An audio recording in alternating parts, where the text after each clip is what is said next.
Entrou um residente nosso agora aqui. Doutor Ricardo Nitrini. Ele é R quanto, doutor Ricardo? Tá fechado, doutor Ricardo, o seu microfone.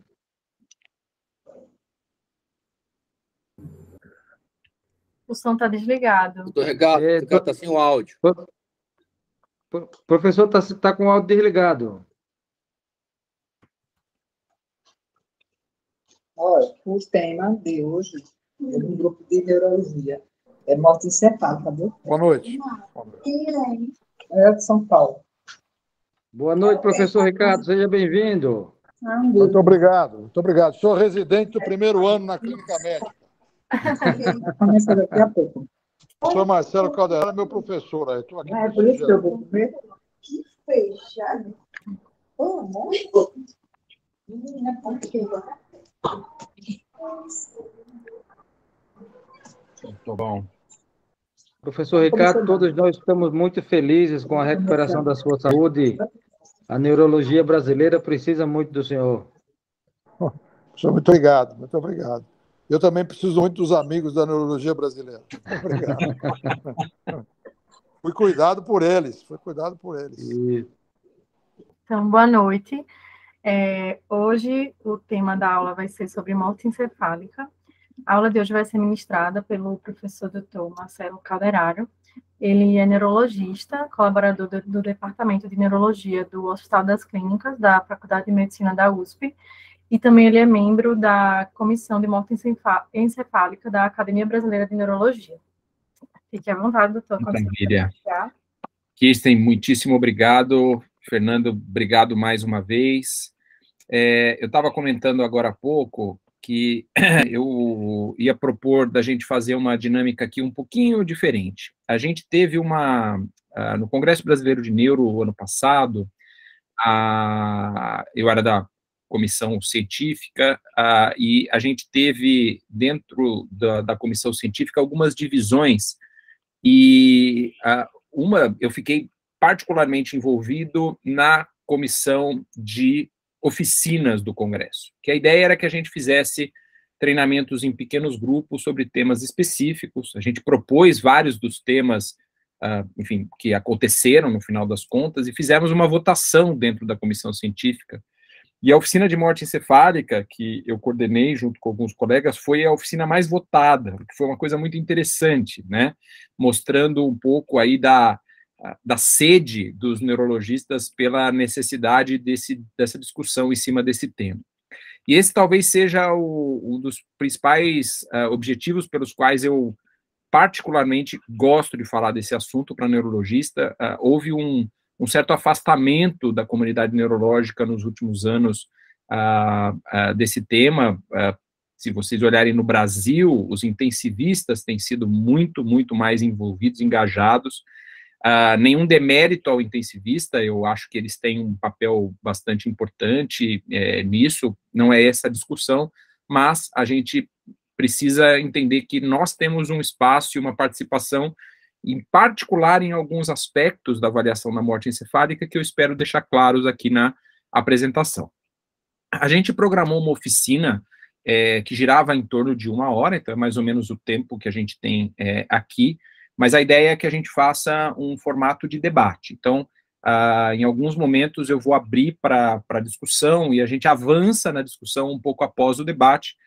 A ideia é que a gente traga as dúvidas, sem que isso seja propriamente uma aula expositiva no sentido mais tradicional falando. Tá? Dito isto, deixa eu compartilhar aqui a minha tela. Estão vendo? Eu gosto muito de começar essas apresentações mostrando esse slide. Algumas pessoas que já viram aulas minhas já viram esse slide. Eu acho muito interessante, porque, embora ele seja um slide do século XIV, e ele mostra ali o professor do alto do seu púlpito, derramando conhecimento em cima dos alunos que estão ali, obviamente, na primeira fila, prestando muita atenção em tudo que ele está dizendo. A gente vê que tem aqueles que estão ali de lado conversando, tem o sujeito ali que está meio dormindo, E esse aqui só não está no WhatsApp porque nós estamos no século XIV, porque senão era provavelmente o que eles iam fazer. Então, o desafio de manter a atenção da plateia, ele é muito grande nos dias de hoje. Então, por favor, vamos tornar isso o mais interativo possível, levantem as mãos, façam perguntas, me interrompam sempre que acharem necessário. A ideia é que a gente torne a discussão mais produtiva para vocês, tá?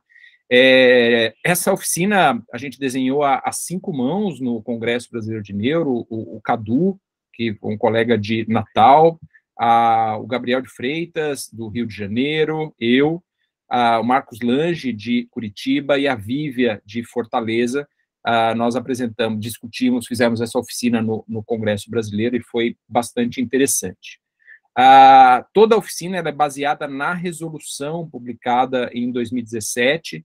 Quem não tiver acesso, tem aqui o QR Code processo da resolução, eu posso passar isso para vocês depois, tá? Nosso objetivo aqui, ele é bastante, assim, genérico, discutir os aspectos que geram debate sobre o protocolo de avaliação de morte encefálica. Então, a ideia não é propriamente fazer uma coisa muito arroz com feijão, a resolução ela é muito clara de dizer o que tem que ser feito. A ideia é que a gente discuta alguns pontos que geram um pouco mais de debate. E, sem dúvida nenhuma, como eu disse antes, estimular a participação dos neurologistas em cursos de capacitação em morte encefálica, obviamente esclarecer aqui dúvidas relativas ao protocolo. As perguntas que eu vou fazer, elas são feitas para dar dúvida e debate mesmo. A gente não espera necessariamente que exista consenso, então, por favor, não se sintam constrangidos de discordar da resposta de um dos outros ou até das minhas próprias respostas, tá? Tragam aí suas dúvidas.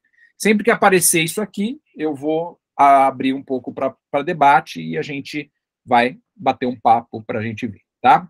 Dito isso, vamos começar direto com uma primeira pergunta, assim. Por que vocês acham que serve a avaliação de morte encefálica?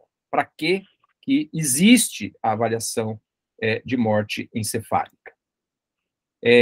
Kirsten, você como moderadora, você tem direito de escolher o coleguinha. Cuidado, hein? São vingativos. Então, vou deixar à vontade. Aleph, Pedro, João, Túlio. Os sêniores também podem participar, hein? Por favor. Aleph, por favor, se manifeste. Bem, já que os olhos... não, deixa com você. Seria o porquê do diagnóstico da morte cefálica? Não, veja, por que se inventou a morte por critério neurológico, a morte encefálica, né? Já não bastava você parar o coração? Para que serve? Qual o propósito desse conceito? Eu já vi isso em outro lugar, que a morte do cérebro, ela também é considerada uma morte porque ela interrompe as vias de comunicação do cérebro com o restante do corpo. E aí o corpo sem o cérebro teria funcionalidade nenhuma. Existe uma questão conceitual aí, né? Quase que filosófica nisso que você falou, né? Mas você não poderia esperar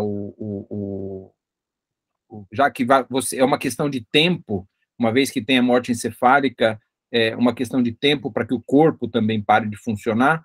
Você não poderia esperar o coração parar de bater e manter o critério tradicional de morte, que era o critério cardíaco? É outra discussão filosófica aí, né? Eu acredito que a pessoa com morte encefálica, ela tem o direito do diagnóstico, ela deve receber o diagnóstico de morte cefálica. E agora, realmente, por que não esperar, assim? Aleph, você acha que tem mais algum outro motivo? Eu vi que você estava tentando falar agora há pouco, Aleph. Eu acho que, não sei se seria o principal motivo, mas eu acredito que tem a ver com a questão também para você manter uma circulação e uma viabilidade dos órgãos para doação. Eu acredito que seja isso também. Então, por essa linha, se você não tivesse doação de órgãos, você não precisaria ter esse conceito de morte encefálica estabelecido, é isso?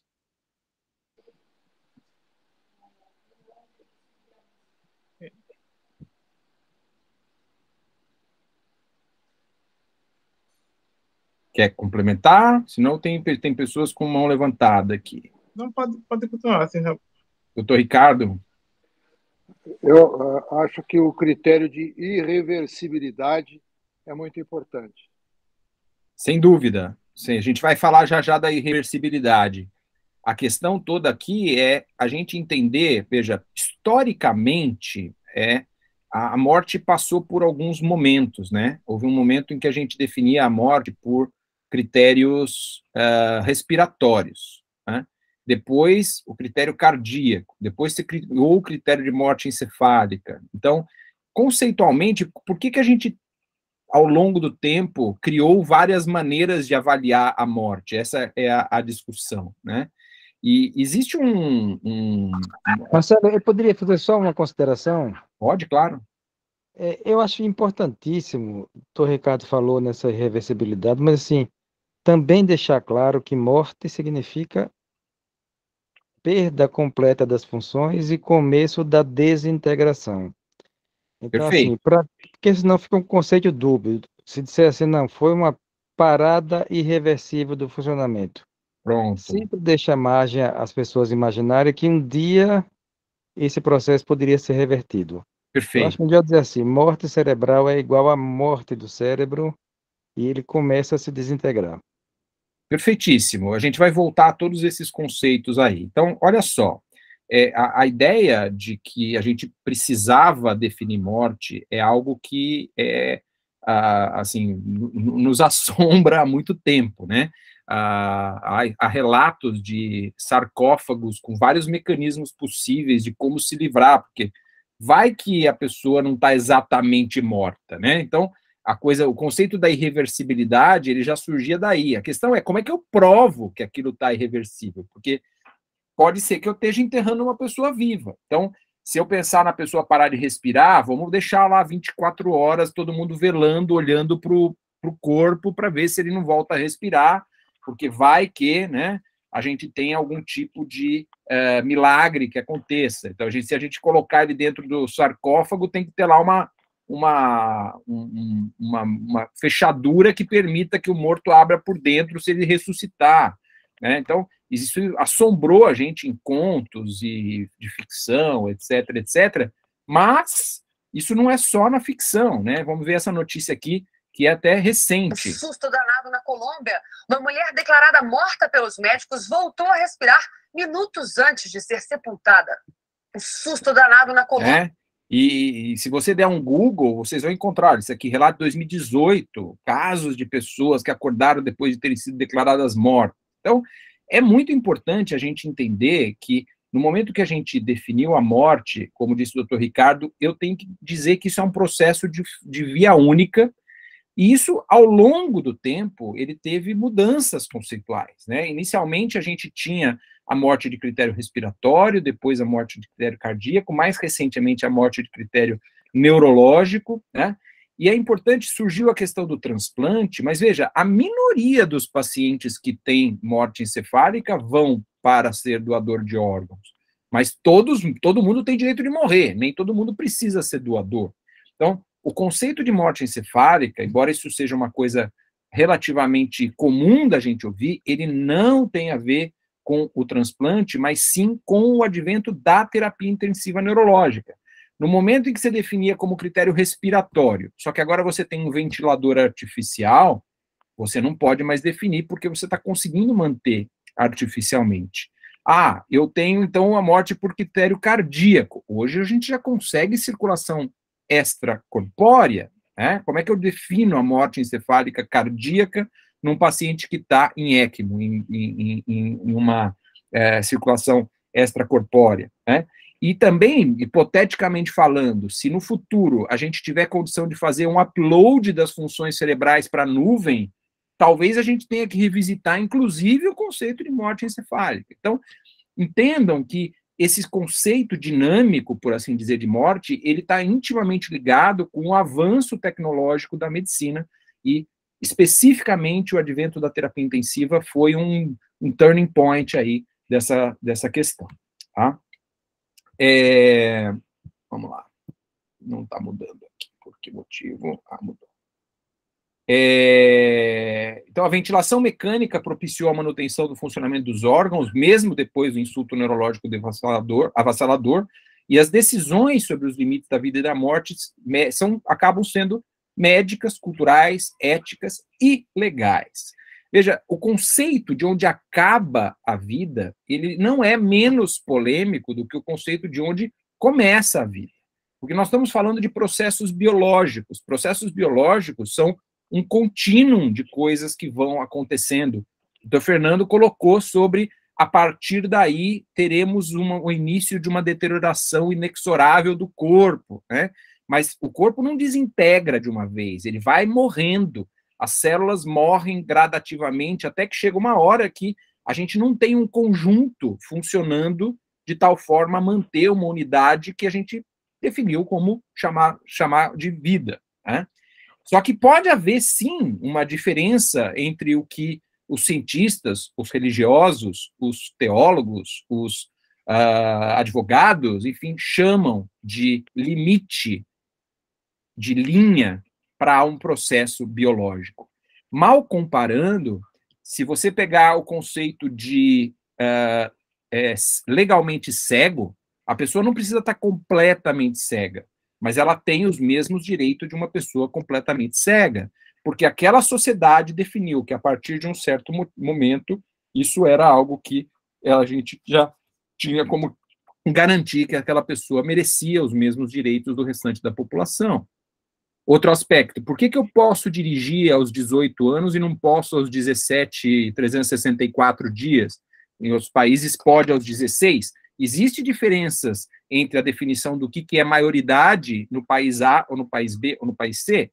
Isso porque nós estamos falando, de novo, de traçar um limite da sociedade dentro de um processo que é um processo contínuo. Então, é importante deixar isso claro, porque existe um certo quê de arbitrariedade quando você coloca esse limite, né?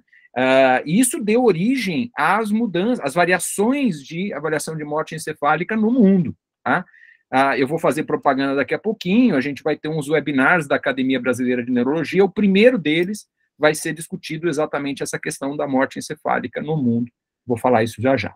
Então, e qual que é a importância desse diagnóstico? Então, a importância não é a gente tirar o fígado, tirar o rim, tirar o pulmão das pessoas e dar para os outros. A importância aqui é a gente estabelecer uma linha de um processo contínuo.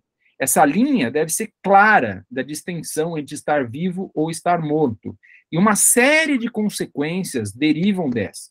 Lá embaixo, a gente tem também a doação de órgãos, mas isso definitivamente não é a única coisa que acontece depois que o paciente está morto. A gente tem que definir a situação dele para poder tirar ele da UTI, entregar o corpo para a família. A pessoa pode ser enterrada, pode ser cremada.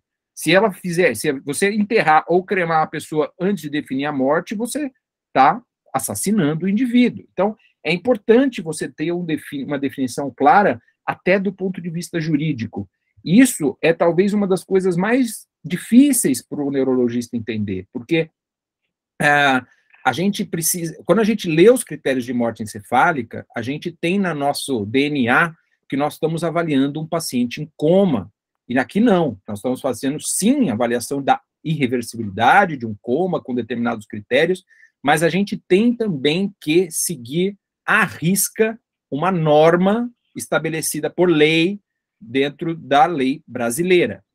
Isso foi, na resolução anterior, um grande problema, porque muitas pessoas estudavam a avaliação de morte encefálica em livros americanos e acabavam seguindo critérios americanos, que a gente vai discutir brevemente aí um pouquinho para frente. Então, é necessário a gente conhecer o critério brasileiro e isso tem que ser seguido, concordemos ou não.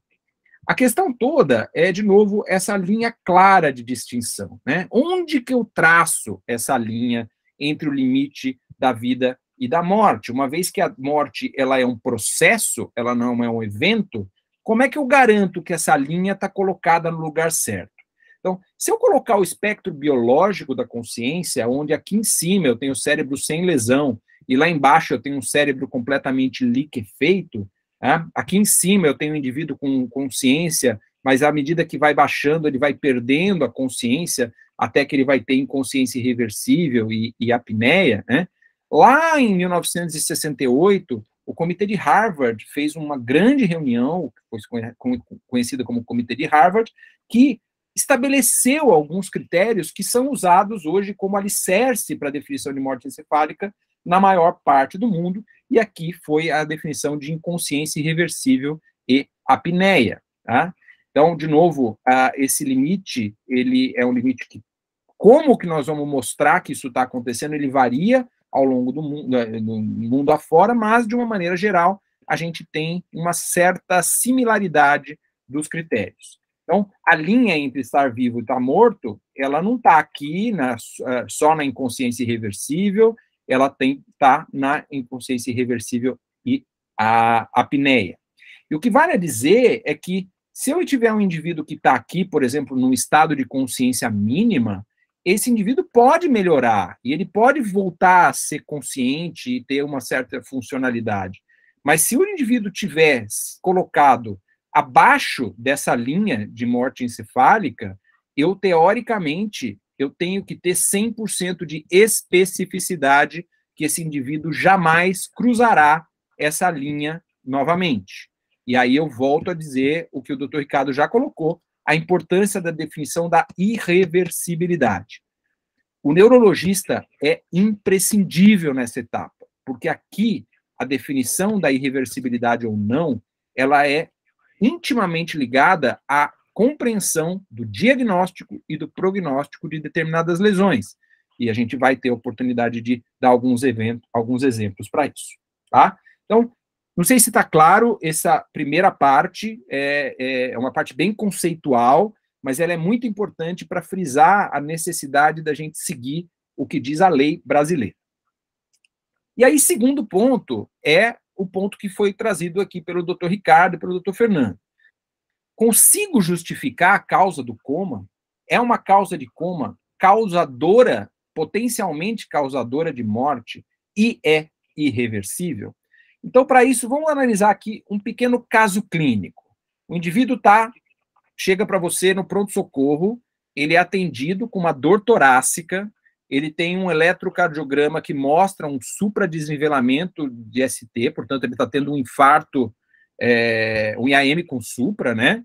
Esse indivíduo, ele evolui com uma parada cardiorrespiratória, com uma fibrilação ventricular.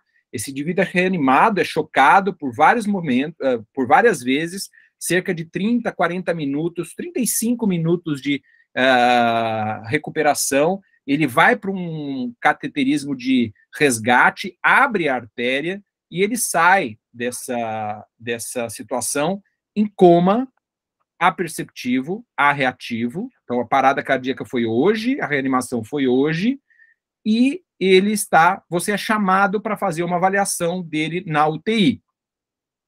Ele está muito grave, ele está usando drogas vasoativas, ele está numa insuficiência cardíaca muito grave, e o intensivista diz que ele não tem condições de sair da UTI para a realização de tomografia de crânio.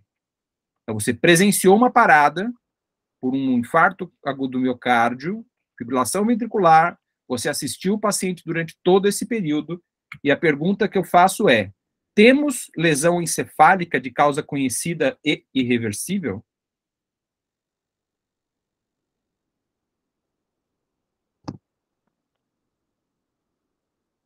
Kirsten, você é moderadora. Então. Pode responder. Tá. Esse paciente, ele teve uma causa conhecida, mas, a princípio, a gente não tem como dizer que é irreversível, porque ele ainda está muito instável. Ele acabou de ter feito um procedimento, né, essa angioplastia, ele está em uso de drogas vasoativas em alta dose. Pode ser que, se a gente aguardar um pouco, a gente veja que ele ainda vai poder recuperar. Ele fez uma hipóxia, né, devido a essas paradas, mas A princípio, não tem como dizer. Pode ser que ele tenha feito um edema secundário a essa hipóxia também. Quando aliviar o edema, ele recupere. Vamos dizer que ele agora esteja exatamente assim no 5º dia pós-parada. Ele não consegue ainda ter estabilidade clínica, mas ele continua em coma aperceptivo, arreativo. A pergunta é, eu abro o protocolo de morte encefálica para ele? A pergunta que a gente fez lá no começo é, eu tenho uma causa de coma estabelecida e irreversível? Se sim, porque sim, se não, porque não.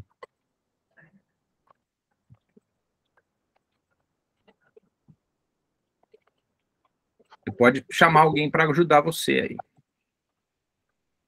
É que eu não lembro os nomes dos quem eram os residentes. Eu lembro do Aleph e do Pedro.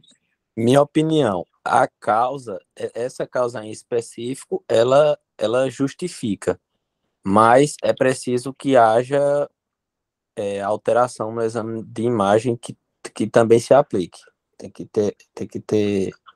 Isso tem que ser documentado. Mas vamos lá, você abre protocolo ou não abre protocolo nessa situação?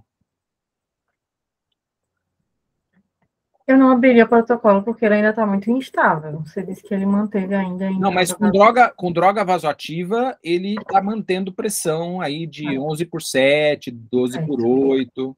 A pressão é mantida, mas às custas de droga vasoativa. Ele não consegue ter estabilidade para descer para fazer tomografia. Eu não abriria o protocolo. Ele pode ter feito lesão, deve ter feito lesão, mas ele pode até estar em um quadro de status não convulsivo, talvez.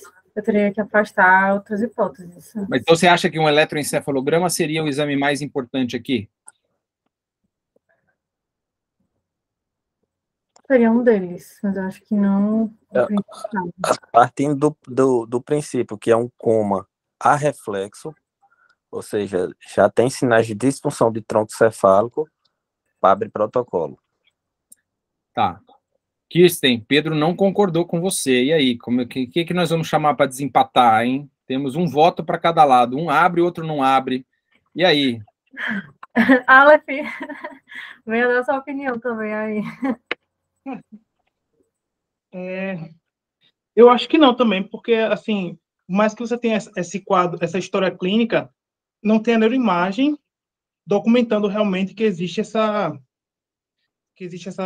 lesão. Mas então é obrigatório a neuroimagem? É obrigatório. Neuroimagem. Você precisa ter a documentação de uma lesão irreversível. Não precisa, Kirsten? Na verdade, precisa de alguma imagem, não precisa ser a tomografia, né? Mas ele não consegue, pode ser ressonância. Que exames que você quer? Líquor? Você acha que serve líquor aí? Não. O seu eletroencefalograma? O eletroencefalograma seria bom, ou então a tomografia, ou então uma ultrassom Doppler. Pode ser um ou outro, tomografia ou eletroencefalograma? Se eu tivesse eletroencefalograma aí, você abriria protocolo sem tomografia? Não.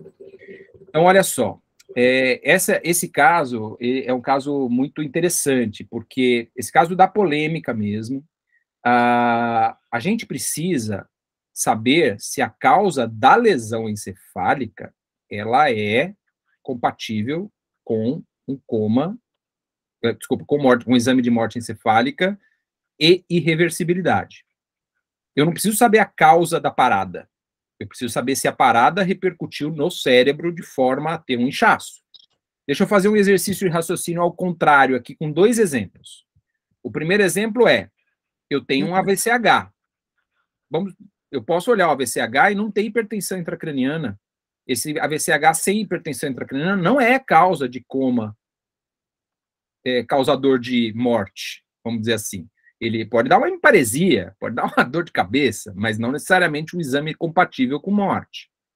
Uma outra situação que é relativamente comum, pós-parada imediato, paciente em coma aperceptivo arreativo, tomografia de crânio, normal. O que acontece? Eu tenho um exame de coma aperceptivo arreativo e eu não tenho uma lesão demonstrada na tomografia que seja causadora de coma. Se vai ter uma lesão daqui a 2 ou 3 dias, com inchaço, etc., eu só vou dizer daqui a 2, 3 dias. Neste momento, eu não tenho como mostrar que tenho um exame compatível. Isso é importante porque o exame da avaliação da morte encefálica, ele pressupõe 100% de especificidade.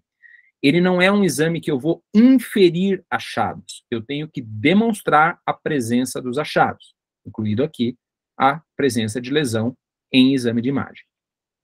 Então, é obrigatório o exame de imagem, esse é o entendimento do Conselho Federal. Se esse paciente não tiver condições de fazer um exame de imagem, você pode paliar exclusivo, você pode fazer o que você quiser do ponto de vista do cuidado do vivo, mas você não está autorizado a abrir protocolo de morte encefálica e arrancar o coração, o pulmão, enterrar, cremar, fazer o que você quiser, tá? Por lei, isso você não pode fazer.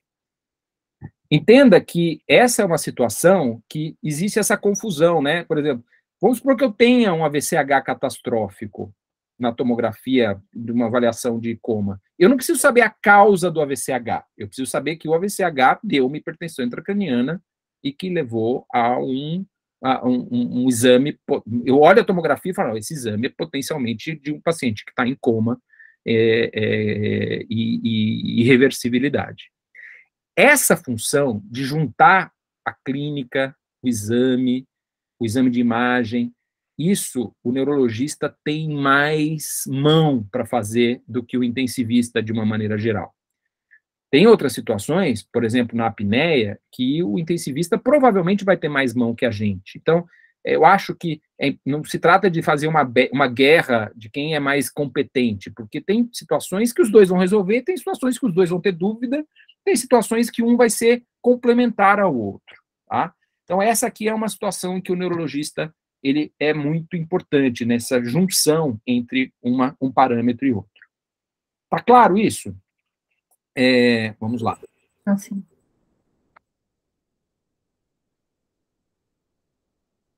Muito bom. O que diz a resolução? Presença de lesão encefálica de causa conhecida, irreversível e capaz de causar morte encefálica. Esse é o primeiro item dentro do algoritmo de decisão.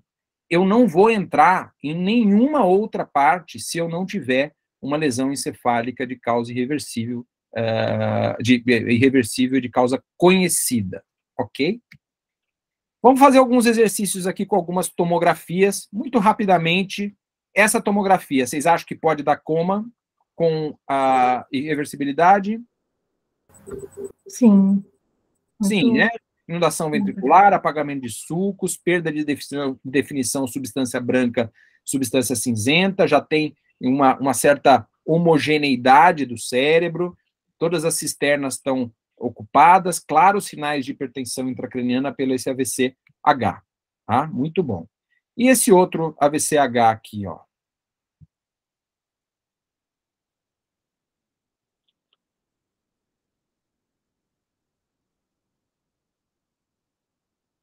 É AVCH com inundação ventricular do mesmo jeito.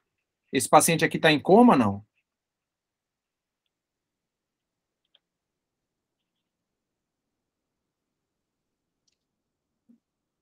Sulcos aparecendo, não tem tanta hidrocefalia, cisternas não estão apagadas, eu ainda consigo enxergar córtex e subcórtex. Esse paciente tem se vocês imaginarem o exame neurológico desse paciente, vocês acham que ele está em coma, não? Eu acho que não. Não. No máximo ele vai estar hemiparético, talvez confuso, eventualmente pode até ter um transtorno de linguagem, uma desatrofonia, mas não vai estar em coma. Tá? E esse outro aqui? E quem sabe o que é este caso aqui? O diagnóstico.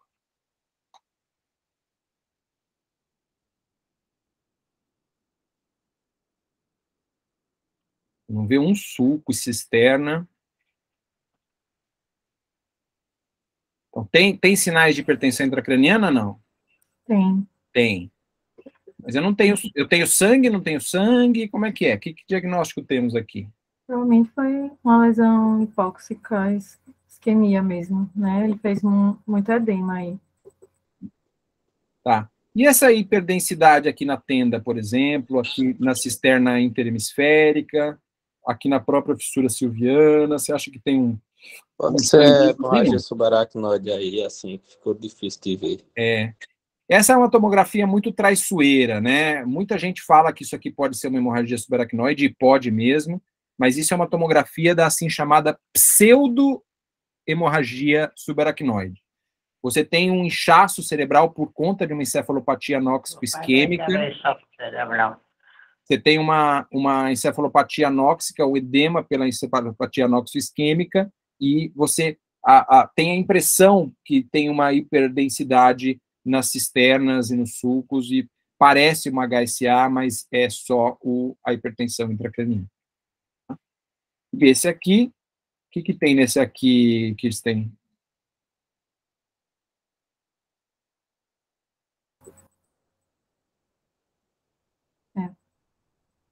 O paciente tem coma perceptivo reativo também. E aí? Parece sangramento ali no tronco. Isso. E aí? Aí ele está causando, eu acho que ele está fazendo hipertensão ou obstrução aí dos ductos. Na verdade, não tem hidrocefalia, né? Os sulcos lá em cima... estão preservados. Os ventrículos e os sulcos supratentoriais estão até bons, né? Olha aqui, ó. Bonitinho. Tem sinais de hipertensão intracraniana, não? Não. Não, né? Não. Mas ele está em coma perceptivo reativo, sem fotomotor. Sem... por lesão das vias de ativação reticular. Esse caso, ele traz à tona um conceito que é o conceito de morte de tronco, né? Veja, a gente tem o exame neurológico que a gente faz da morte encefálica, ele é essencialmente um exame de tronco encefálico.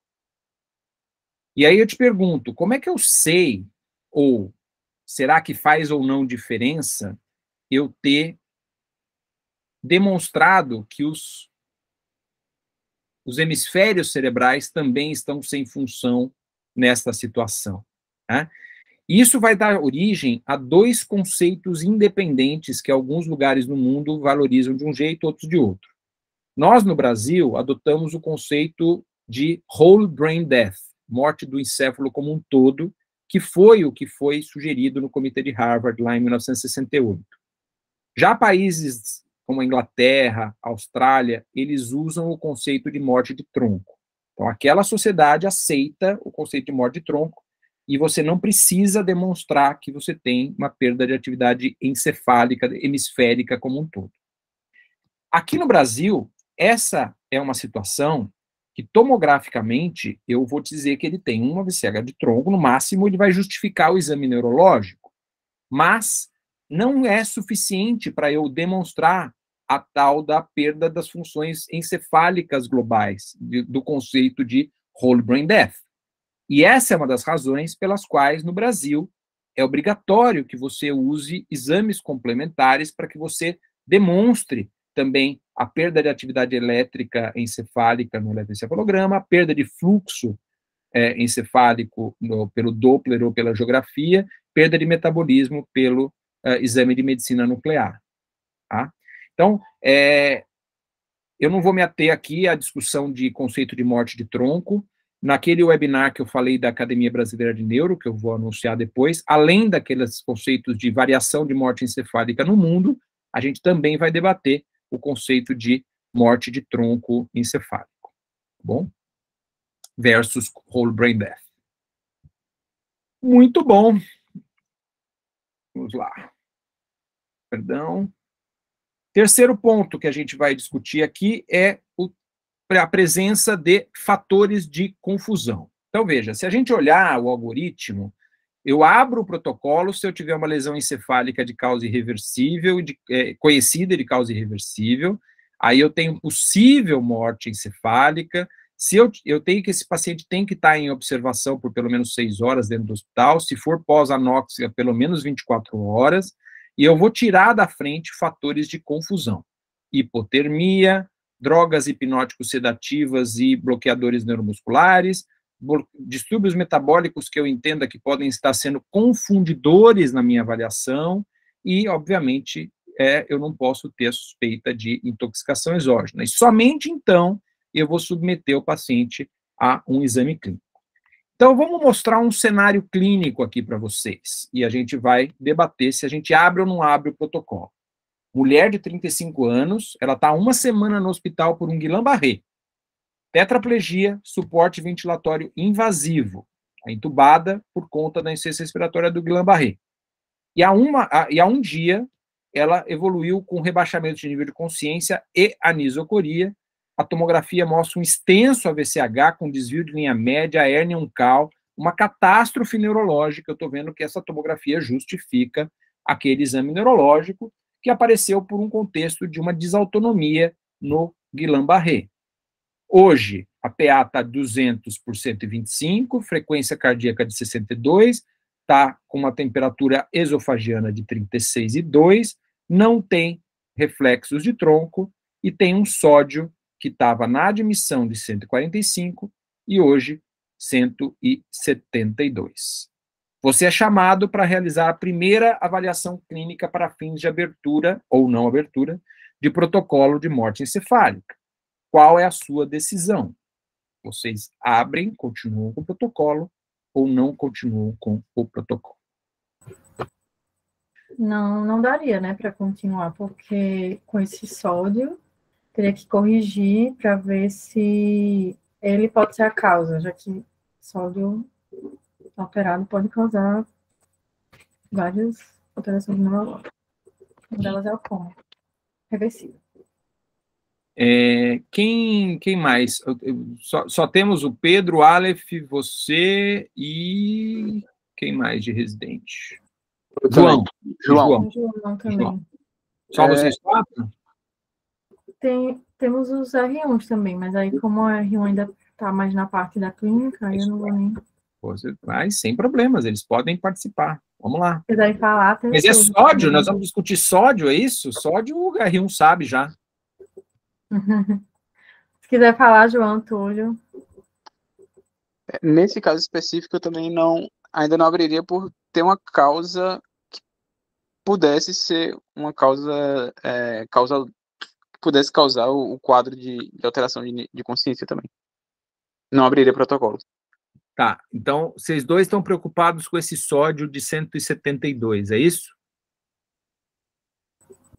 Sim, também.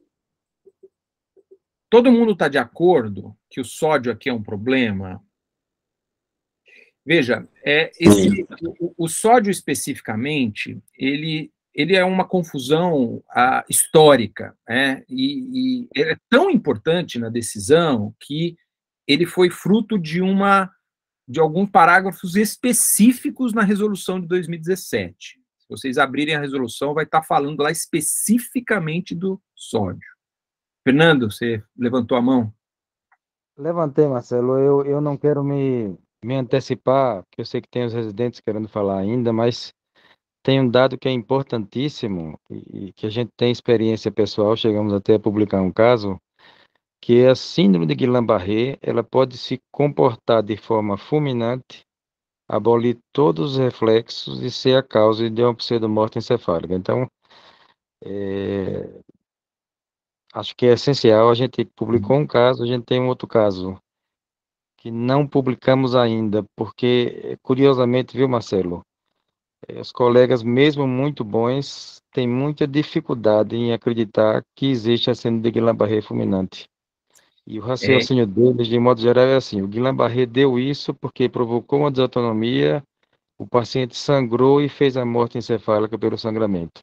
É isso aí. Mas existe, e eu já vi mais de uma vez isso acontecer. É isso aí. A questão é, como é que você prova, de acordo com os critérios, que um paciente que... Veja, a gente não tinha que excluir bloqueio neuromuscular.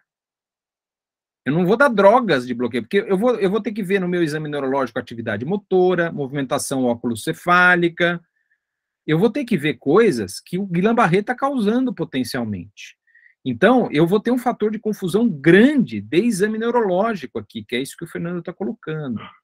Tem uma segunda questão aqui, antes de eu voltar para o sódio, que é como é que eu faço a prova de apneia em um paciente que já estava em insuficiência respiratória por fraqueza neuromuscular. Então, esse caso, o sódio está aí para dar uma discussãozinha, mas o problema desse caso não é o sódio. O problema desse caso é o Guillain-Barré. O problema desse caso é que eu posso jurar que essa pessoa está em morte encefálica, mas eu não tenho como provar.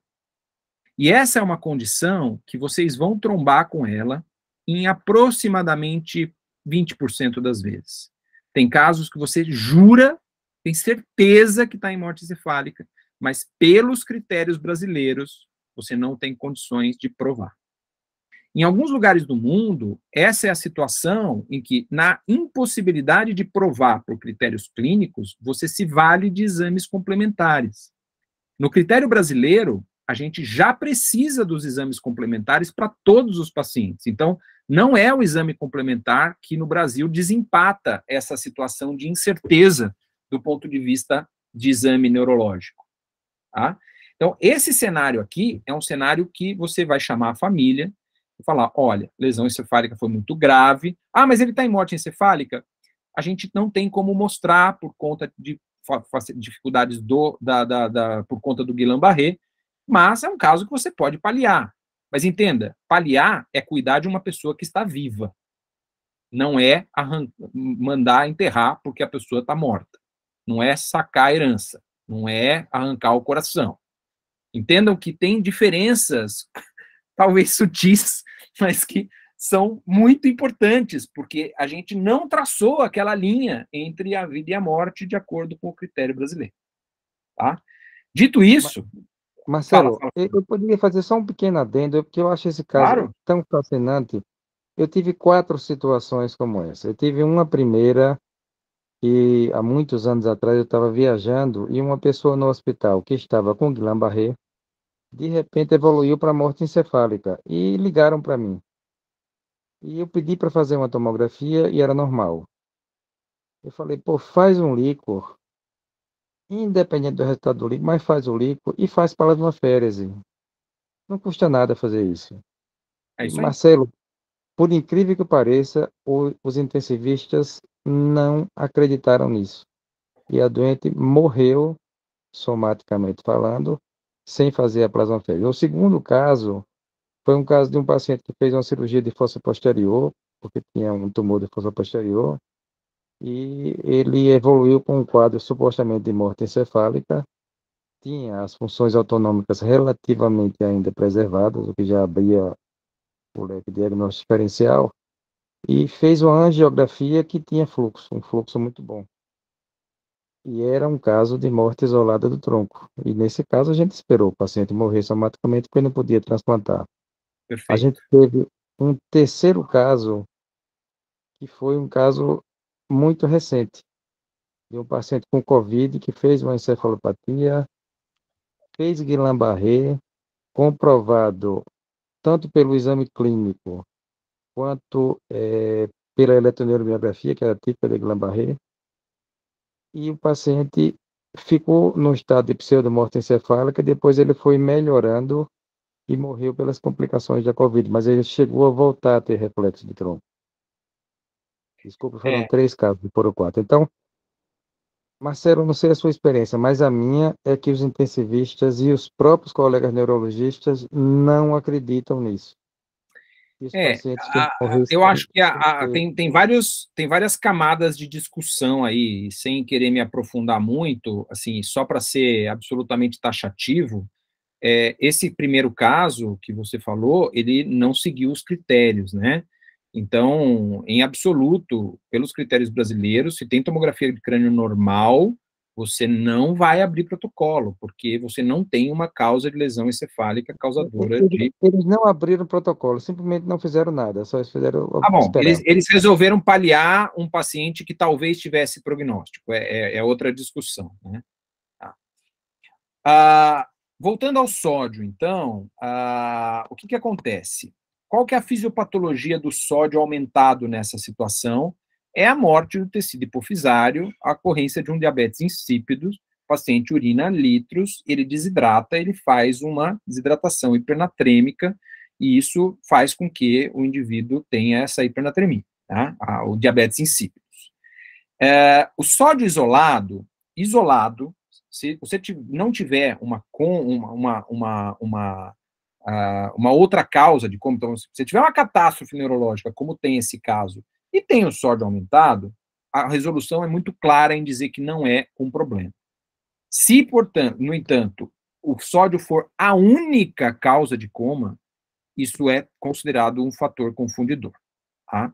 Então, isso, a resolução é explícita em relação a isso, mas eu digo para vocês que a maior parte das vezes, no contexto de uma hipernatremia decorrente da morte hipofisária por conta de uma catástrofe neurológica, você tem, obviamente, exames alterados, e o sódio, ele não é um limitante. Só que tem aqui uma ressalva. Neste momento, o paciente ainda não está declarado morto. Portanto, você deveria estar cuidando do teu paciente vivo. E definitivamente 172 de sódio não é cuidar bem de um paciente neurocrítico. Então, a discussão é muito menos se o sódio está sendo um confundidor para a morte encefálica e muito mais o quanto que o sódio está sendo um contribuinte para a morte encefálica. Então, hipernatremia, nesse contexto, é um paciente que está sendo inadequadamente tratado. Mas veja, se você não definiu a morte, ele está vivo. Portanto, você deveria estar cuidando desse sódio adequadamente. Tá? Então, o sódio, nesse caso, não é o problema.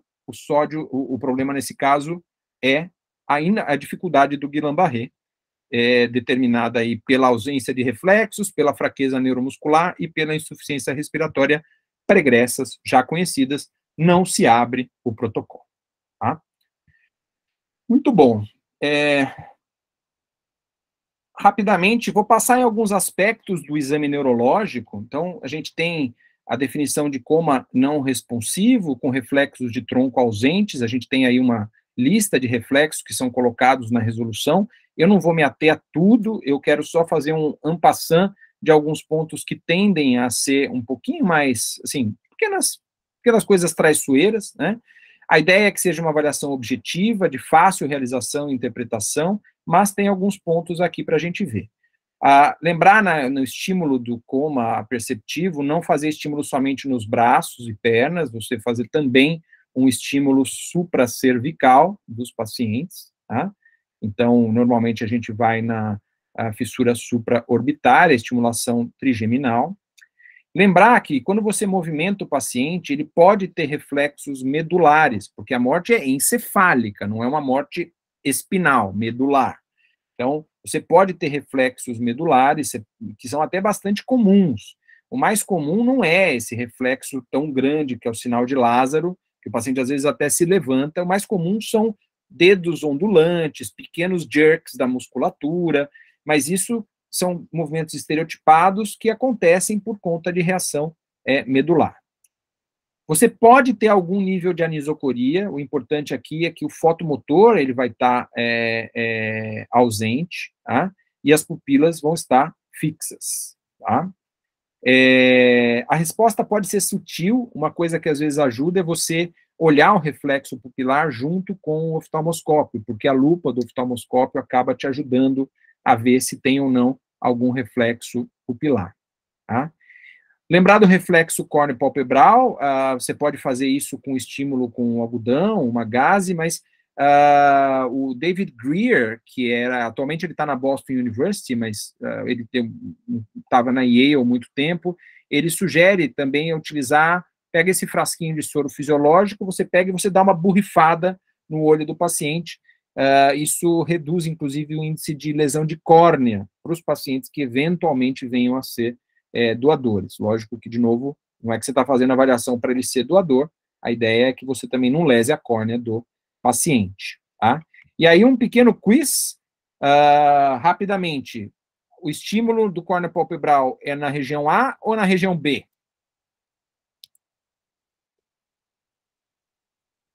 Na região B. Região B. Alguém acha que é A? Todo mundo acha que é B? Quando responde assim ao vivo, um responde com tanta segurança, ninguém mais fala que não é, né?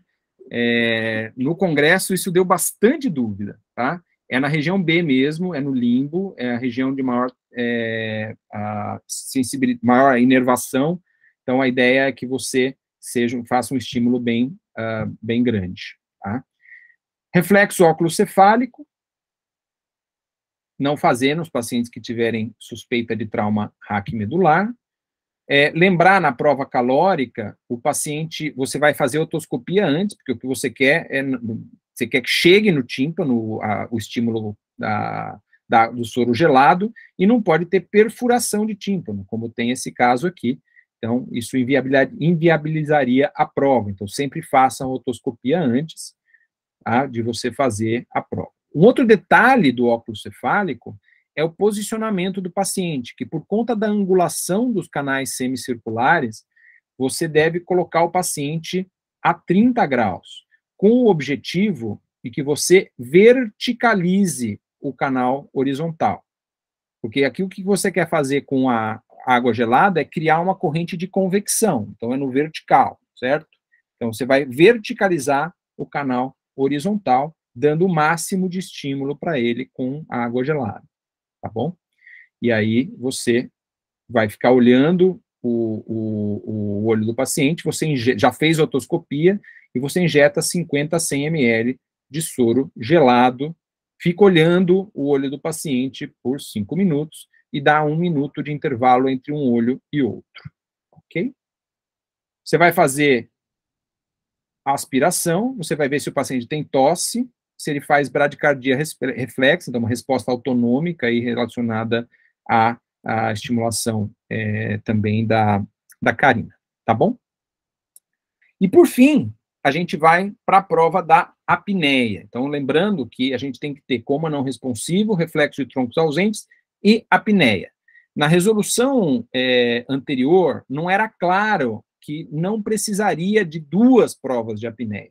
Então, aqui está muito claro que basta apenas uma prova de apneia, que pode ser feita em qualquer momento depois da primeira prova. Tendo a primeira prova positiva, você pode fazer a prova da apneia na sequência, ou deixar a prova da apneia para depois. Tá? Mas lembrando que todos os pré-requisitos, eles se valem para todos os dados relacionados ao exame como um todo. Então, também durante a apneia, o paciente tem que ter os pré-requisitos cumpridos. João, você levantou a mão? Isso, professor. Na impossibilidade da avaliação de algum desses pares, dessa avaliação do tronco, o registro no exame em si, como ficaria? Tem coisas que vão inviabilizar a realização da prova. Tem outras que já estão previstas na resolução que não tem problema. Então, por exemplo, se você tiver ausência de um olho, mas você conseguir testar o outro, não tem problema. Você consegue testar os dois, ou não consegue testar os 2 ouvidos, testa apenas um.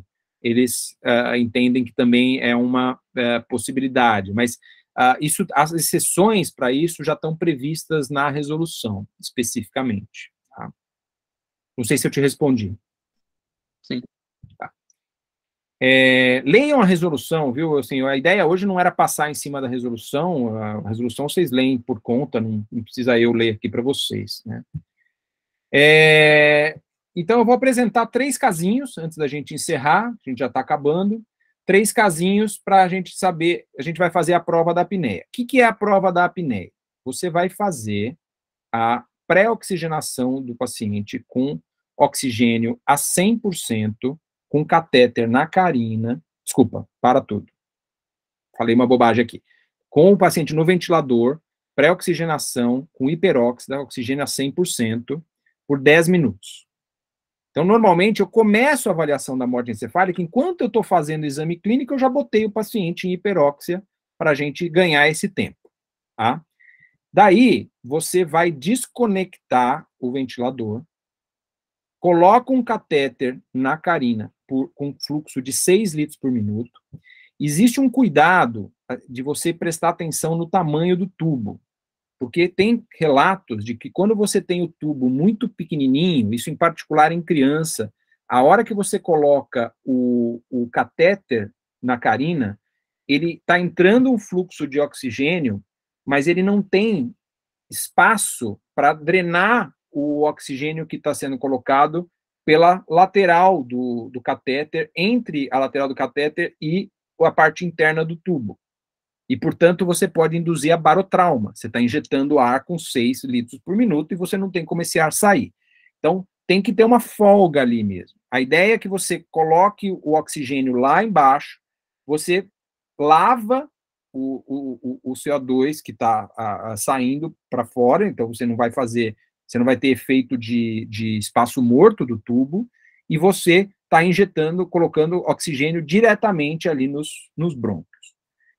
Você vai observar o paciente, qualquer movimento respiratório abole a prova. Se o paciente instabilizar, então ele teve uma arritmia grave, ele ficou com uma dessaturação importante, algo que você entenda que clinicamente a prova da apneia vai ser deletéria para o paciente, você interrompe a prova. Então você tem que estar do lado do paciente. Eu particularmente gosto de ficar no pé da cama, olhando para o paciente e olhando para o monitor. Então, eu tenho, no mesmo campo de visão, eu enxergo o movimento respiratório e eu enxergo o monitor, que eu vou monitorando. Normalmente, esses pacientes estão com PA invasiva, senão você deixa de 1 em 1 minuto para medir com PA não invasiva, mas o importante é que você vai o tempo inteiro monitorar oxigenação, eletrocardiograma, saturação de oxigênio, vai ver se tem arritmias e qualquer nível de instabilidade você interrompe a prova. Tá? Na resolução anterior, eles falavam de deixar 10 minutos, e a gente vai discutir isso aqui já, tá? Se são 10 minutos, se são 8, se são 12, por que surgiu essa história dos 10 minutos, tá bom? Então, feito isso, a gente colhe uma gasometria imediatamente antes de iniciar a apneia, e a gente faz uma segunda gasometria no momento em que eu acabo a apneia. Esse momento é 10 minutos para os pacientes que não instabilizaram, e a gente vai ver a gasometria pré e pós, tá bom? Esse caso aqui, podemos ou não podemos sentenciar que o paciente está positivo na prova da apneia? Vamos assumir que ele não teve movimentos respiratórios em 10 minutos, tá bom? Eu tenho uma gasometria pré, com PCO2 de 25, PO2 de 150, e pós, PCO2 de 56, PO2 de 100. Prova positiva ou não? Eu não estou lembrado exatamente dos valores, mas nos 10 minutos do teste de apneia, uma queda, se não me engano, maior do que 20 do PCO2, sem movimento respiratório, claro. Queda, você diz aumento, né? Aumento. Porque... Então teria que ter um delta PCO2 acima de 20, é isso? Não lembro se exatamente o valor é esse. Tá. Kirsten, você concorda? Aleph, você concorda? Delta de 20, prova positiva, é isso? Acho que é 30. Não, na verdade, é não ter movimento respiratório junto com aumento de 30, se não me engano. Delta de 30. Então, vamos lá. Vamos deixar isso muito claro, porque isso também dá muita confusão. Nunca, jamais, no Brasil, foi permitido a utilização do delta de PCO2 como critério. Isso era uma adaptação que faziam de alguns protocolos americanos. A gente nunca teve na lei brasileira a valorização do delta. Sempre a valorização foi subir o PCO2 acima de 55 na gasometria pós-apneia. Sendo isso, esta gasometria, na ausência de movimentos respiratórios, tendo um PCO2 pós de 56, ela é positiva. Qual é a ressalva que se faz a essa gasometria aqui? O nosso paciente, ele estava levemente hiperventilado, né? Se você olhar o PCO2 pré, ele não estava num PCO2 de normoventilação, ele estava com PCO2 baixo. E, portanto, você vai falar, mas a resolução, eu li lá na resolução que ele tinha que estar normoventilado e idealmente com PO2 acima de 200. E isso deu muita confusão na resolução, porque muitas pessoas entendiam que isso era pré-requisito. Você não poderia avançar na prova da apneia se a sua gasometria pré não conseguisse chegar num PO2 de 200. Para pensar isso, né, COVID. Você não conseguia botar nenhum paciente de COVID acima de 200, porque os pacientes estavam todos em insuficiência respiratória. Então, na verdade, a resolução, se você olhar ela com cuidado, vocês vão ver que ela tem uma correção que foi feita, uma errata. Dá para você ver o texto anterior, mas você vê lá em vermelho a correção. Eles colocam preferencialmente, ou seja, a gasometria pré, que está aqui mostrada, ela não é a ideal, mas ela não contraindica a abertura da prova de apneia. E o que vale para você dizer que a prova de apneia foi positiva é um PCO2 acima de 55. E, portanto, este caso, começando de um PCO2 mais baixo, ele até demora mais tempo para chegar num PCO2 acima de 55. Mas uma vez chegando, zero problemas. Poderia ter acontecido de 10 minutos não ter sido suficientes para chegar num PCO2 de 55, exatamente pelo fato de que ele partiu de um patamar de PCO2 mais baixo. Então, se você computar que no adulto você vai subir aí em torno de 3 a 5 milímetros de PCO2 por minuto, você vai ter aí uma curva que, eventualmente, se você partir de um paciente hiperventilado, ele não vai chegar aos 55 no caso de um paciente que esteja previamente hiperventilado. Tá claro essa aqui? Tá, sim. Então, caso 2. Continua hiperventilado, né? 24 de PCO2, a gente já comentou isso. Aqui tá bom, PO2 de 200, certo? E aqui, ó o seu caso, Pedro. Chegou em 54, mas é um gradiente de 30. E aí? O que você acha agora? Vamos ver se você prestou atenção no que eu falei na outra. Pelo critério, ele não tem. Não tem. Ah, mas é só 1 milímetro. Gente, critério é lei. É 15 minutos esse aí, né? Não tem problema, não tem problema. Veja, essa coisa do 10 minutos, ela é uma estimativa baseada no tempo em que sobe o PCO2. Se você está partindo de um paciente hiperventilado, você às vezes vai demorar mais tempo mesmo para chegar no PCO2 de 55. O que importa é chegar. E óbvio que ele não pode, se você deixar ele 15 minutos, ele tem mais chance de instabilizar, ele tem mais chance, eventualmente, de ter complicações da prova da apneia. E você vai ter que interromper a prova muitas vezes. Tá certo? Mas aqui o importante é que não chegou. Não chegou, o que você faz? Você repete a prova. Aqui, provavelmente, ele não chegou porque ele estava hiperventilado no início. Então, você regula o ventilador, normoventila. Na hora que você tiver o PCO2 normal, você faz a prova de novo. Cadê os R1s? Pergunta para os R1s. Por que precisa colher a gasometria? Eu não posso colocar um capnógrafo?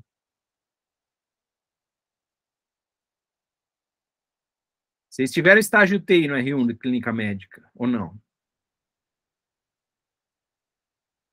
Os R1 já foram tomar cerveja, já. Veja, o paciente está em apneia, né? Não dá para a gente usar o capnógrafo aqui no paciente em apneia, a gente vai ter desconectado o ventilador. Então, não dá para usar o capnógrafo, tá bom? Tá. E essa aqui que é a última. Vamos lá.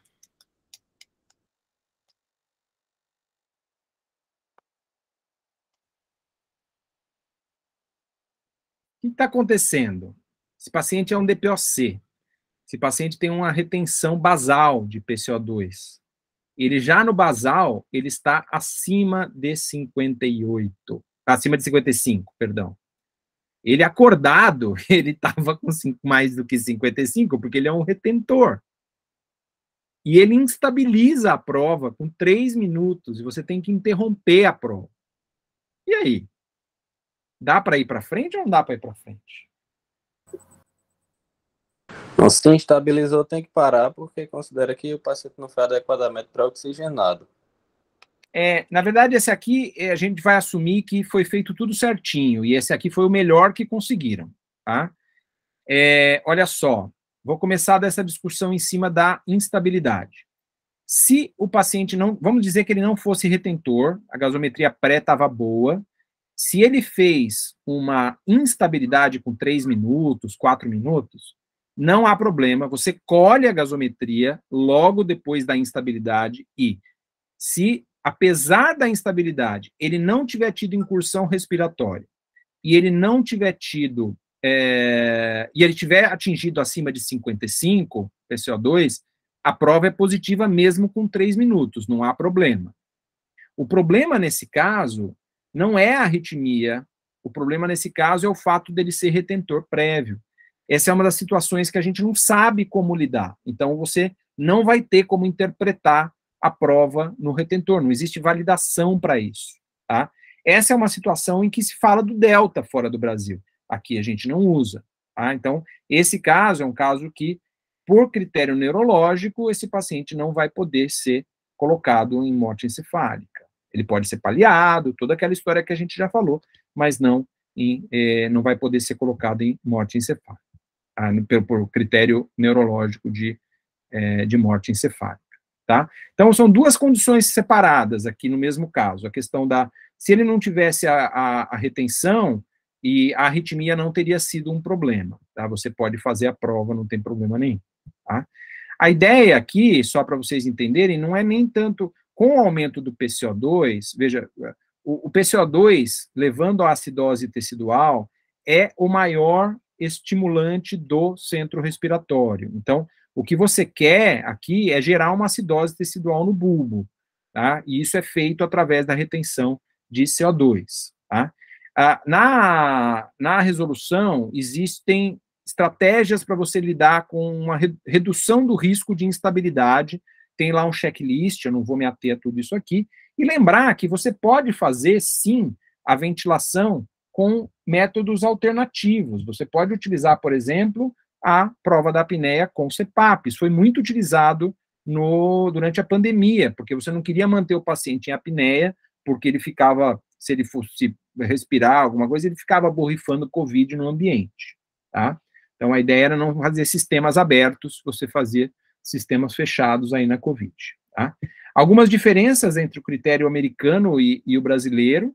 Então, aqui a gente usa 55, tem lugares nos Estados Unidos que usam 60, não é aceito o gradiente, o delta de PCO2, e um teste de apneia inconclusivo, aqui no Brasil, não pode ser substituído por exame complementar, coisa que nos Estados Unidos também é permitido em alguns estados, tá? Na resolução, vocês têm coisas ligadas à técnica, de como que ela é feita, eu não vou me ater nisso aqui também, tá? Quero finalizar aqui, abrindo para perguntas, mas antes convidando vocês, isso ainda não está divulgado, mas vai ser em breve para todos os membros da academia, o que inclui todos os residentes, e espero que todos os neurologistas. A gente tem, no dia 8 de março, eu vou moderar uma discussão com o Ideraldo Cabeça, falando de morte encefálica no mundo. O Ideraldo, ele é o neurologista que assinou a resolução de 2017, é o relator da resolução de 2017, e o Antônio Falcão, que é um intensivista, livre-docente na Unicamp, para falar sobre as diferenças de morte de tronco versus whole brain death, tá? Acredito que esteja funcionando esse link. Quem quiser pegar essa apresentação, o PDF dessa apresentação de hoje, pode escanear esse QR Code que está na tela agora. E, Fernando, não sei se a gente tem tempo para perguntas, mas eu tenho mais uns minutinhos, se vocês quiserem. Eu não lembro se era até as 9, daí eu passei, ou se era às 9h30 e eu estou dentro do horário. Você tem todo o tempo necessário, e claro que tem tempo para pergunta, a gente é completamente desburocratizado, então não faltará tempo. Então, estou à disposição. Eu queria começar fazendo uma correção do que eu falei, Marcelo, porque eu me empolgo muito com as duas situações, que é morte isolada do tronco e síndrome de Guillain-Barré. e eu acabei misturando as duas coisas. Eu tenho 2 casos de Guillain-Barré fulminante. Tem um caso de morte do tronco que a gente publicou, e tem, Marcelo, um outro caso que esse a gente não publicou porque ele não atingiu o nível completo de morte isolada do tronco. Mas era um paciente que tinha feito uma cirurgia de um infarto massivo e ele evoluiu de forma muito grave e, por incrível que pareça, a pressão intracraniana aumentou tanto que ficava saindo fragmentos de massa encefálica ao longo de mais de 2 ou 3 meses pela craniotomia. E ele tinha sempre um esboço de reflexo corno-palpebral. A ressonância dele era uma ressonância que sugeria muito a morte do tronco. Esse caso eu nunca esqueci, porque a gente não fechou e até hoje eu não consigo identificar como uma pressão intracraniana tão alta permitia que o tronco tivesse vivo, pelo menos em parte. E Posso a outra fazer coisa... um comentário, só assim, Pode rapidamente? sim, Desculpa te claro. cortar. Essa discussão, Fernando, ela entra dentro de um debate do que a gente poderia chamar genericamente de função encefálica residual. Tem um córneo palpebral mantido. Ok, eu não vou manter, mas, poxa, só por causa disso, todo o resto, tá, por lei eu não posso dizer, porque ele tem uma função encefálica residual. Mas vamos imaginar outras situações. Se é uma morte encefálica total, de whole brain death, eu deveria ter também perda autonômica completa. E tem pacientes que têm função autonômica preservada. E como é que fica isso no critério? Não está lá especificado. Como é que fica, por exemplo, a questão hormonal? A gente já falou do diabetes insípidos, mas tem paciente que não tem diabetes insípidos.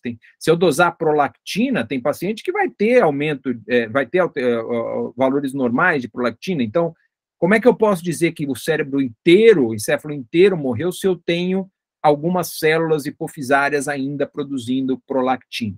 Então, isso entra num debate filosófico de o quanto de encéfalo eu preciso que tenha perdido função para que eu esteja tranquilo de dizer que não, aquele céfalo não é mais uma unidade. É uma discussão muito complicada, né? Imagina que você pega vou fazer um exemplo bem tosco aqui. Eu pego uma cadeira e eu tiro uma perna. Ela continua uma cadeira. Eu tiro outra perna, ela continua uma cadeira. Eu tiro outra. Chega uma hora que eu tiro alguma peça da cadeira e a cadeira deixa de ser uma cadeira, ela passa a ser outra coisa. Então, nesse momento, a cadeira deixou de existir enquanto cadeira. Vamos colocar assim, só para entender a filosofia da coisa. Quanto que é o montante de conexão de encéfalo e de neurônios e de funções que eu tenho que ter para dizer que eu tenho vida ou que eu deixei de ter vida? Essa é uma discussão que permeia a humanidade e a gente não vai ter resposta para isso, deixemos claro. O que eu tenho aqui são critérios que foram acordados dentro de uma sociedade, com a lei brasileira, etc, etc. Então, esse seu caso, por lei você não poderia dizer, mas poderia paliar.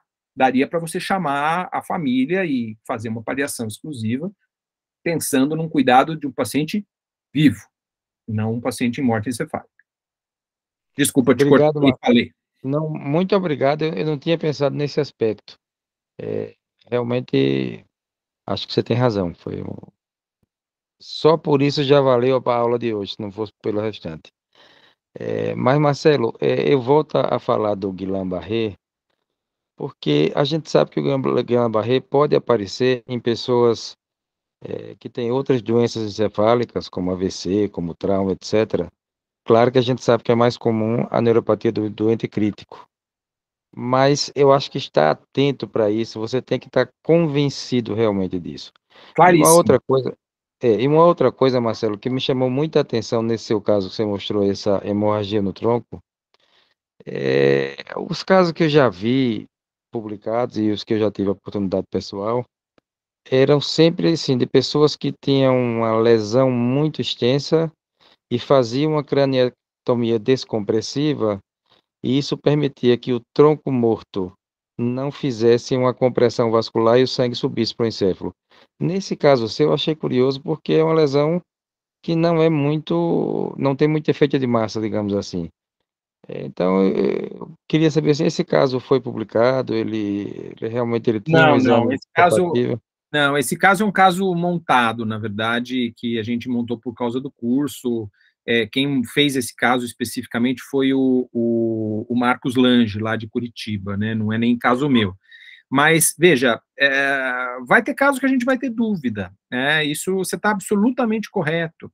Isso é importante a gente, assim, ter a humildade de dizer que tem casos que eu vou ter dúvida e eu não vou abrir protocolo, porque eu estou em dúvida. Agora, é muito diferente de não abrir protocolo por insegurança, né? Não, eu posso ter dúvida e eu tenho a dúvida explicitada, tal. O Guillain-Barré, sem dúvida nenhuma, é uma preocupação, porque é uma condição que você perde o parâmetro motor, né? Você não vai conseguir garantir que o paciente ter aquela apneia positiva. Será que é do Guillain-Barré ou será que é da morte encefálica? Na dúvida, você não vai abrir protocolo, porque, de novo, você quer 100% de especificidade. Você pode, sim, pegar um paciente que está morto e não dizer que ele está morto, mas você não pode pegar um paciente que está vivo e dizer que ele está morto. Você quer 100% de especificidade. Isso, eu concordo absolutamente com você. E nesse sentido, Marcelo, em relação aos exames complementares, apesar de eu ser eletroencefalografista, eu não me sinto à vontade de dizer que não tem atividade elétrica. Então, para confirmar a morte encefálica, eu concordo que o melhor exame é o exame que mostra perfusão. Porque o eletroencefalograma, meu Deus, é muito estressante. Eu acho que ele serve para o contrário. Por exemplo, para esse caso de morte do tronco, mostrar que tem atividade elétrica. Isso ele é ok. Mas para dizer que abaixo de 5 microvolts é ausência de atividade, para você confirmar a morte encefálica, eu não me sinto bem, eu não indico, eu só faço quando alguém pede. Mas eu prefiro um exame de perfusão. Eu vou pegar o gancho do seu comentário e fazer dois comentários em cima. O primeiro é a escolha de exame, ela deve ser avaliada caso a caso. Para um caso que tem hipertensão intracraniana, sem dúvida nenhuma, o exame de fluxo ele é interessante. Para um caso de morte de tronco, o exame de fluxo não vai ser útil, é melhor você usar um método elétrico. Se você tiver um paciente que tivesse em uso de drogas hipnóticos sedativas, é melhor você usar depois o método de fluxo, mesmo depois do período de washout, do que usar um método elétrico. Outro ponto é que o elétrico, dentro da UTI, tem um monte de interferência. Outro ponto é que você não está fazendo, como você sabe muito melhor que eu, um exame de diagnóstico de epilepsia. Você está fazendo um exame com parâmetros eletroencefalográficos distintos. Você aumenta o ganho, você vai ter todo uma padronização de como fazer o exame, conforme publicado pela Sociedade Brasileira de Neurofisiologia Clínica, e que você vai ter que se valer daqueles parâmetros específicos para poder dizer que o paciente não tem atividade elétrica. E mesmo assim, muitas vezes você não consegue dizer por questões técnicas, por conta de interferência, etc., etc., e aí você fica vendido nessa situação. Tá? Um outro aspecto em relação ao exame complementar é que tem um modismo de querer supervalorizar a angiotomografia. Então, hoje a angiotomografia ela não é autorizada pelo Conselho Federal, como não é a angiorressonância. Existem alguns trabalhos de angiotomografia feitos, o melhor deles, inclusive, é um trabalho brasileiro, um trabalho conduzido no Hospital das Clínicas aqui em São Paulo, pelo Sérgio Brasil, é o melhor trabalho que tem de condução de validação de angiotomografia para validação de morte encefálica. A tendência é que, em algum momento, o Conselho Federal vá autorizar, mas hoje, qual é o problema? O problema é que a gente ainda não tem consenso em relação à padronização de como o exame deve ser feito. Então, hoje, como não existe padronização, como não existe a possibilidade de um exame em Alagoas ser feito como em São Paulo, porque não tem o critério pré-estabelecido, assim como já existe o do eletroencefalograma e o do Doppler transcraniano e o da angiografia e o do PET-CT, e do SPECT. Então, como você não tem essa padronização criteriosa do aspecto técnico de como realizar o exame, o Conselho Federal ainda não autoriza a angiotomografia.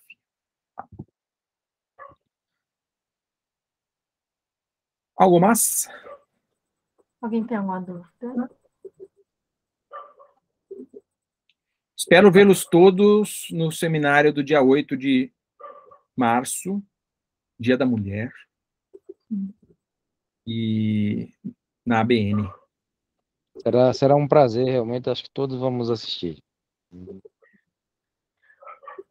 Muito bom. Se tiver nenhuma dúvida. Muito obrigada, professor Marcelo, pela sua maravilhosa aula e pela discussão que a gente teve hoje. Então, Muito obrigado, eu que agradeço, Kirsten, obrigado, Fernando, e até uma próxima. Grande abraço. Obrigado, Marcelo, e até uma próxima presencial em Maceió, se Deus quiser. Opa, aí sim. Até. Obrigado. Boa noite. Tchau. Tchau, abraço, Rafael. Tchau.